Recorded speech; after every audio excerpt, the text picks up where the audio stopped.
Eagle Nation, we have some breaking news surrounding tomorrow's game against the Giants. We'll break all of that down, give you a final update on the injury report, and a whole lot more coming up.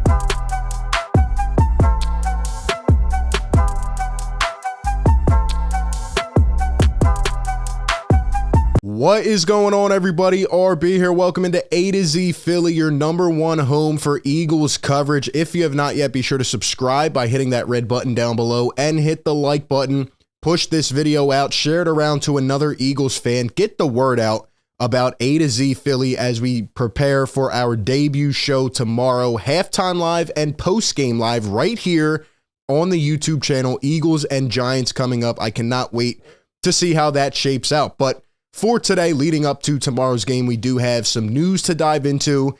And why don't we start with the breaking news that just dropped not too long ago? Per the Eagles, Avante Maddox has been activated to the active roster from injured reserve. He has missed the last 4 weeks after getting injured against the Texans. And now you have your starting slot cornerback. It's very nice to have Avante Maddox here. As we know, he's probably a big upgrade over Josiah Scott. A young guy, an up-and-coming player, but he's only 23, doesn't have much experience, and has kind of been getting beat the last couple weeks, so definitely nice to have Avante Maddox back. In addition to that, Christian Ellis, the linebacker who had a huge special teams hit last week against the Titans, will also be elevated to the active roster tomorrow, so it'll be nice to see him try to get another shot. In addition to that, let's take a look at the full injury report for the Eagles. We talked about Avante Maddox. Quez Watkins and Kaiser White were listed earlier in the week, but according to Dave Zangaro, they do not have game statuses and are expected to be ready to suit up and play. The only player that will be out on this injury report is Shaun Bradley, who will miss with a hamstring injury. So it's good to see the Eagles starting to get a little bit healthier week by week, especially as you progress into the season. We know those injuries can add up.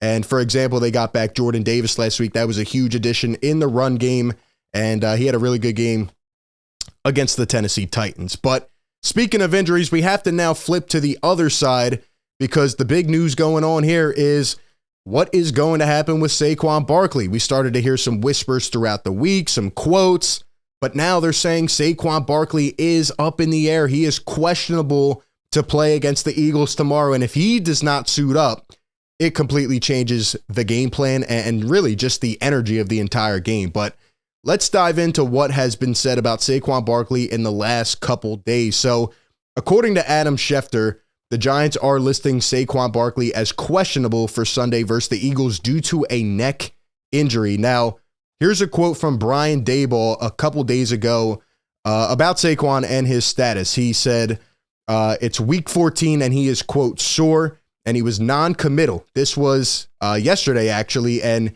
he said, quote, we'll see. This is per Jordan Rannon on Twitter. He says, still based on conversations with Barkley yesterday, don't see him being in serious doubt. So really where I see this is the Giants are trying to make the Eagles prepare for a couple other maybe running backs or just a couple other plays that you could throw in there. If Saquon does not play, obviously you're going to see Daniel Jones try to be more of a runner as he's actually their second leading rusher. Saquon Barkley, fourth in the league with just over 1,000 yards to this point in the season, but he has had a couple of down weeks the past couple weeks because, let's be honest, he's being overutilized, and Daniel Jones is their second leading rusher with 522 yards. You know, they don't have another complimentary back that can really take some of that burden off of Saquon Barkley. And in addition to that, he's catching passes out of the backfield. And this isn't anything new. We've seen the New York Giants do this before with Barkley, you know, kind of run him into the ground. And that's why he's been banged up for a couple years. He's been having a really good year, but it does seem to be getting to that point in the season where, you know, it's adding up. It definitely is adding up. So as of right now, they're saying he's sore. He has a neck injury. He seems to be a little banged up. And then there was a report from Bleacher Report, and they said Saquon Barkley is, quote, legitimately 50-50 for the game with a neck injury. So at this point, it's kind of up in the air. Who knows what's going to happen? Who knows if they're going to play him? Personally, I do believe that Saquon will find his way into the game because let's be honest, if Saquon Barkley does not play, this Giants team has, you know, obviously been losing more than they did earlier in the season. They're trying to find their way into the playoffs. If he doesn't play, there is no shot that they can come and beat the Philadelphia Eagles. The Eagles are a high-powered offense. They're a high-powered defense. If the Eagles were to go up 7, 10, 13, even get a couple score lead, it's over at that point because Daniel Jones cannot beat you, especially with his arm. Now, he'll probably have some design runs. He'll be breaking off a few here and there.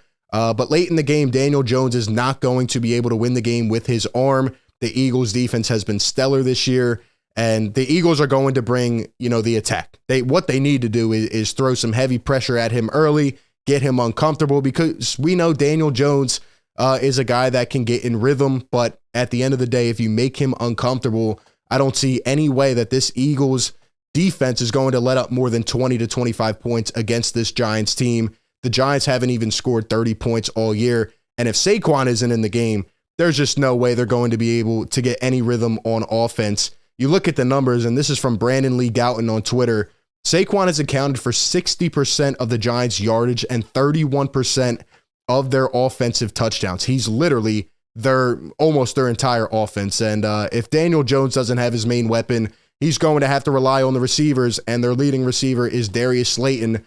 And he may be the only reliable guy with just over 560 receiving yards on the year. So it'll be interesting to see how it goes. The Eagles may have to leave a spy on Daniel Jones, but Saquon Barkley will be in. I don't think he will be 100%. So maybe you try to go in and rough him up a little bit early, just get him uncomfortable. The Eagles have had a top 5 rushing defense over the last couple of weeks after having one of the worst in the league leading up to that point. They added Ndamukong Suh, they added Linval Joseph, and obviously getting the rookie Jordan Davis back has been huge. So I don't think there will be a problem in that category. But the last thing we need to talk about is the former Giant, another guy who will be big on the Eagles defense tomorrow, and that is James Bradberry along with Darius Slay. But James Bradberry, we know there's a little bit of extra motivation, a little bit of extra juice. He is the former Giant. He wasn't traded. They didn't try to negotiate. They simply got rid of him as a cap cut. And James Bradberry has been having maybe the best year of his career. He's a former Pro Bowler, but man, he has been good alongside Darius Slay. And you just know when you play against your former team, especially in the way, that the negotiations went, the way that they just ended up getting rid of him and cutting him, and Howie Roseman came and gave him a short deal. He's obviously earned a lot more money this year.